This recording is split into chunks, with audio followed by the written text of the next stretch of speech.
এই 3 অভিযোগই আন্তর্জাতিক আইনে গ্রেভ হিউম্যানিটেরিয়ান অফেন্স হিসেবে গণ্য করা হয়। বাংলাদেশ বলছে এটি আদালতের স্বীকৃত রায়, তাই প্রত্যর্পণ চুক্তি অনুযায়ী ভারতকে অবশ্যই হাসিনাকে ফিরিয়ে দিতে হবে। কিন্তু আইনের পাঠ বলছে বিষয়টি এত সহজ নয়।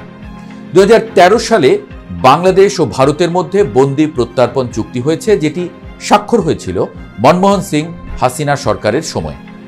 পরে 2016 সালে নরেন্দ্র মোদী সরকারের আমলে চুক্তিটি সংশোধন করা হয় এবং প্রত্যর্পণ প্রক্রিয়াকে আরও সহজ করা হয়। সংশোধিত চুক্তিতে বলা হয়, কারো নামে গ্রেপ্তারি পরোয়ানা থাকলেই তাকে প্রত্যর্পণ করা যাবে। অপরাধের প্রমাণ তখনই দেখাতে হবে না। হাসিনার বিরুদ্ধে যেহেতু একাধিক পরোয়ানা রয়েছে, তাই এই ধারায় এখন বাংলাদেশ বলছে ভারতের আর বিকল্প নেই।